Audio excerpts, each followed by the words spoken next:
Hello, my name is Adinda Yuniawan. My student ID is 33220147. So today I wanna present for sociolinguistics course for midterm exam.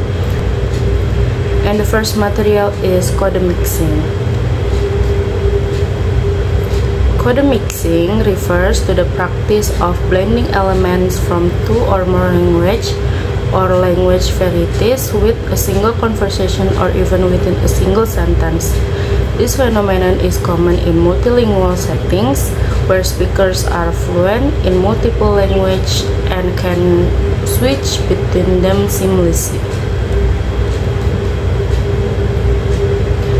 Next, the code mixing often happens in multilingual communities where people grow up using more than one language. It's a natural way of speaking and helps people express themselves more easily, especially when one language doesn't have the exact word they need or when they want to sound modern, cool, or friendly. For example, aku lagi ngedit tugas for tomorrow. Unlike code switching, which usually change language between full sentences, code mixing is happen inside in the same sentence. It may involve just one word or a short phrase from other language. So people mix language for many reasons. The first one is to make speaking easier or faster, to show identity or connect with the group, to express emotion and better, and because it's part of their everyday habit. The next one is types of code mixing. So basically there is three types of code mixing. The first one is insertion, the second one is alternation, the third one is congruent lexicalization. The first one is insertion. So the definition of insertion is a type of code mixing where one language word or phrase is inserted into a sentence that is primarily in other language. This occurs when a speaker includes a foreign word, often because it's easier, more precise, or more familiar to express a particular idea in that language. The next one, there is key factors of insertion. The inserted word or phrase typically doesn't change the sentence grammar or structure.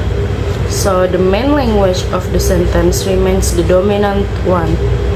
It often happens because the speaker feels that the word from the other language better expresses in their thought, or it might be a word that is commonly used in the community.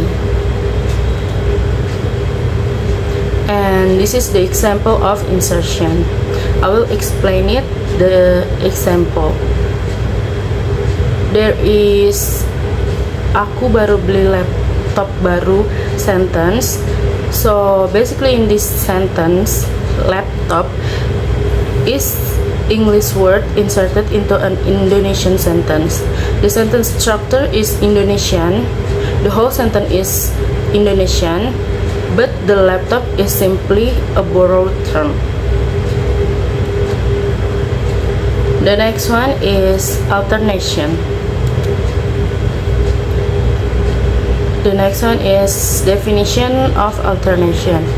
Alternation is a type of code mixing in which speakers switch between two languages within a single conversation or sentence, typically at the level of clauses or phrases. This means that one part of the sentence will be in one language and another part will be in a different language. Unlike insertion, where only a single word or short phrase is mixed, alternation involves a larger shift between language and often follows the grammatical rules of both languages involved. The next one is the key factors of alternation. So switching between clauses or phrases, not just at the word level. Each language portion of the sentence is grammatically correct in its own language. Alternation can happen for reasons like switching topics, expressing a different tone, or shifting to a language more suited to the conversation context. So this is the example of alternation. The sentence is, I have a of work to do, tapi aku belum mulai sama sekali. So this example switches from English to Indonesian to expresses the contrast in the second part of sentence. The third one is congruent lexicalization. Next is congruent lexicalization definition.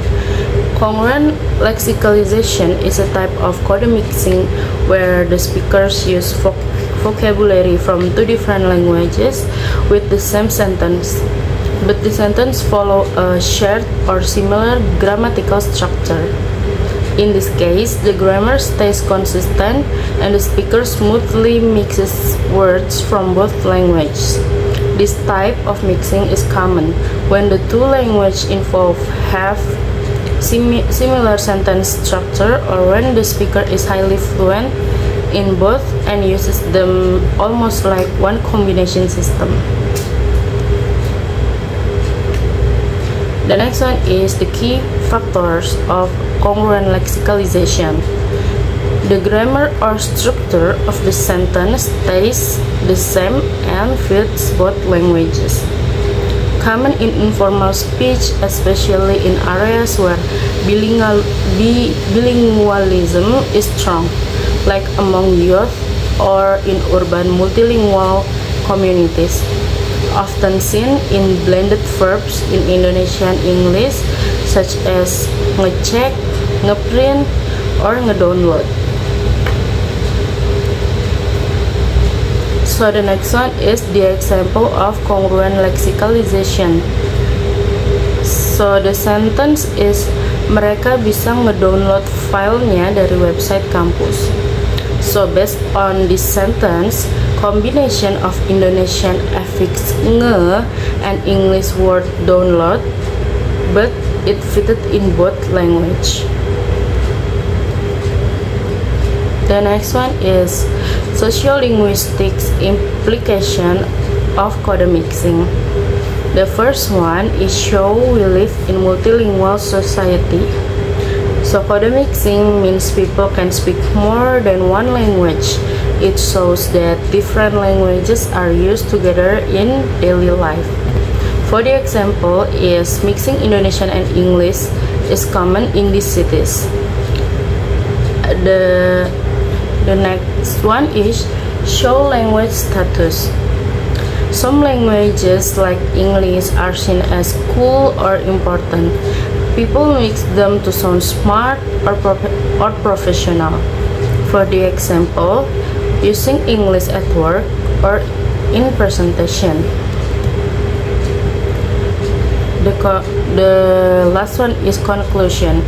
So based that the presentation, code mixing is a natural and creative linguistic phenomenon that occurs when people use elements from multiple languages in a single conversation or sentence. It reflects the multilingual nature of modern societies and serves an important function.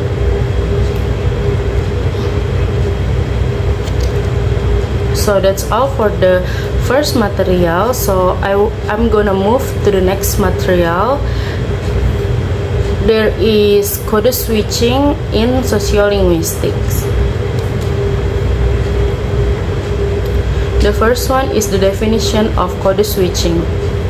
Code switching in the practice of changing from one language to another within a conversation depending on the situation, topic, or who the speaker is talking to. This switch can happen between sentences or even between parts of a sentence. It usually reflects the speaker's intention, social setting, or emotional tone. and is common among people who speak more than one language.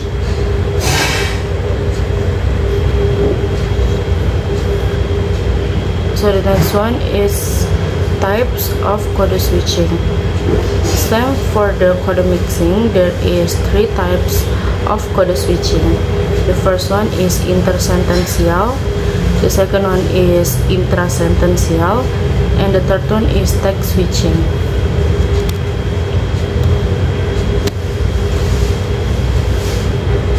The first one is intersentential. Intersentential code switching is when a person switches from one language to another between full sentences or clauses. The change happens after finishing one sentence in one language and then continuing with another sentence in a different language. So this type of switching usually requires the speaker to be fluent in both languages. There is 3 key factors for intersentential. The first one is switch at sentence level. The language changes after a full sentence or clause. The second one is need fluency. Speakers usually need to be fluent in both languages. The last one is common informal or planned speech, often used when speakers have time to think. So the next one is the example of intersentential. The sentence is I can't join the meeting today, soalnya aku harus jaga adik di rumah. Based on intersentential sentence, this switch happens between 2 complete sentences. The first complete sentences is I can't join the meeting today, and the second complete sentences is soalnya aku harus jaga adik di rumah, which is why it's called intersentential code switching. Each sentence follows the grammar of its respective language. The next one is intrasentential. The definition of intrasentential is intrasentential code switching happens when a person switches between 2 languages within the same sentence. So the speaker mixes words or phrases for both languages, making the sentence blend both languages together. This type of switching requires fluency in both languages because the grammar and the structure of each language are combined in the one sentence. The next one is the key factors of intrasentential. There is 3 key factors. The first one is switch within one sentence. So the speaker mixes languages while still forming a single sentence. The second one is requires strong fluency. The speaker needs to know both languages well enough to combine them smoothly. The last one is common in casual speech. This happens often in informal conversation where people feel comfortable switching between language quickly. So the next one is the example of intrasentential code switching. The example is dia always lupa bawa buku setiap hari. Based on that example, in this sentence, always lupa is in English, while the rest of the sentence is in Indonesian. Always is English, lupa is Indonesian. The language switch happen within the same sentence, which makes it an example of intrasentential code switching.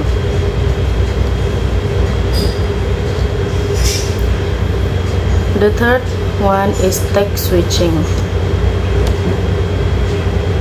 The definition of text switching is text switching happens when a person adds a small phrase or expression from one language into a sentence that's mostly in another language. These texts are usually short, like you know, right, or eh, and they don't change the structure of the sentence. The main sentence stays in one language while the text is switched to another language. The next one is key factors of text switching. There is 3 key factors of text switching. The first one is involve small phrases. The switch happens when short expression or text like you know, right, and a. The second one is doesn't change sentence structure.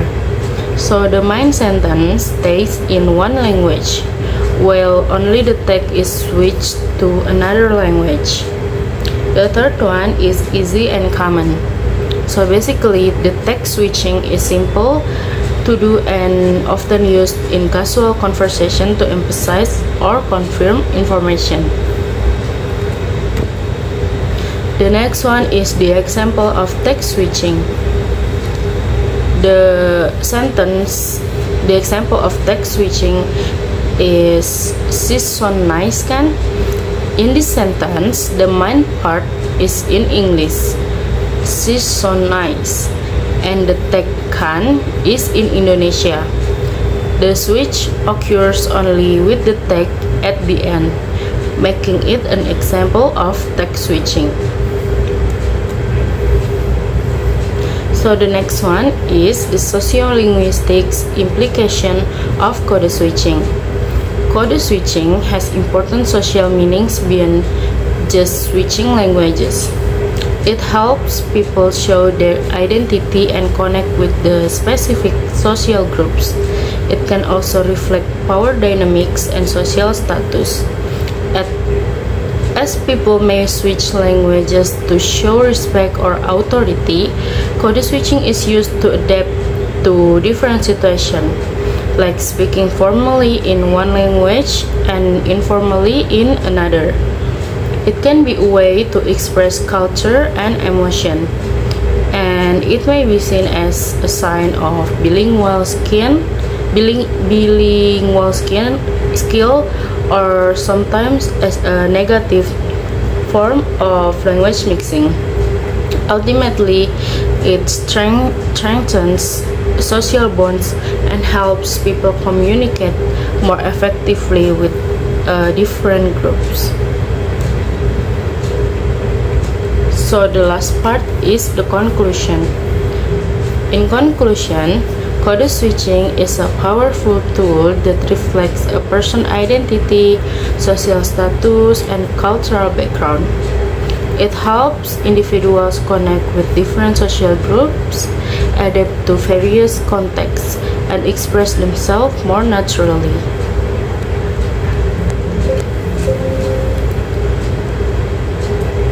So that's all my presentation for midterm exam for sociolinguistic course for the material code mixing on code switching. Thank you.